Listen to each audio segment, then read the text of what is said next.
পাকা চুল বা দাড়ি তুলে ফেলা যাবে কিনা বা তুলে থাকলে কোনো শাস্তি হবে কিনা, খুব গুরুত্বপূর্ণ একটা প্রশ্ন।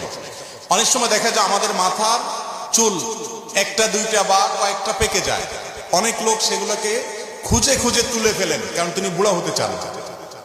আছে না এই রোগটা আমাদের মধ্যে?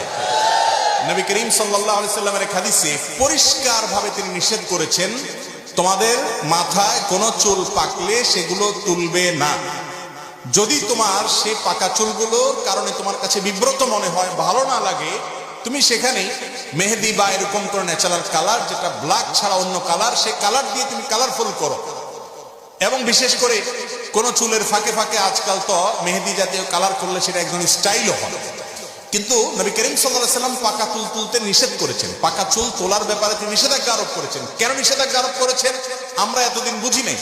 আমি গত কয়েকদিন আগে নিয়ে অনলাইনে ঘাটাঘাটি করতে করতে দেখলাম যে পৃথিবীর অনেক দেশের বড় বড় বিজ্ঞানীরা গবেষণা করে রীতিমতো এগুলোর উপরে অনেক দারুণ দারুণ তথ্য আমাদেরকে দিয়েছে। এর মধ্যে একটা তথ্য বাংলাদেশের সম্ভবত চ্যানেল আইতে, চ্যানেলের অনলাইনে এবং আরো কয়েকটা জাতীয় দৈনিকে এই গবেষণাগুলোর উপরে বেশ কয়েকটা রিপোর্ট প্রতিবেদন আমি দেখেছি।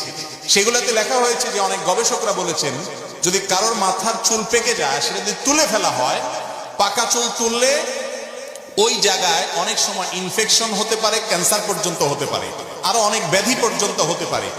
আর এছাড়াও এটা নানা দিক থেকে মানুষের স্বাস্থ্যের জন্য ক্ষতিকর, এই জন্য বিজ্ঞানও নিষেধ করে। মজার বিষয় হলো আমার নবী করিম সাল্লাল্লাহু আলাইহি সাল্লাম যেটা 1400 বছর আগে নিষেধ করে রেখে দিয়েছেন, কেন নিষেধ করেছেন আমাদের বুঝে আসেনি। এখন বিজ্ঞান প্রমাণ করে দিয়েছে যে তার নিষেধাজ্ঞার যথার্থতা আছে, রহস্য আছে।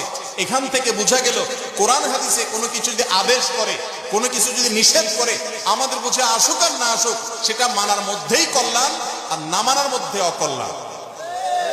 অতএব মাথার চুল যদি পেকে যায় তো সেগুলো তোলা এটা ভালো না, স্বাস্থ্যের জন্য ক্ষতিকর প্রমাণিত। নবী করিম সাল্লাল্লাহু আলাইহি ওয়াসাল্লাম হাদিসেও সেটা নিষিদ্ধ।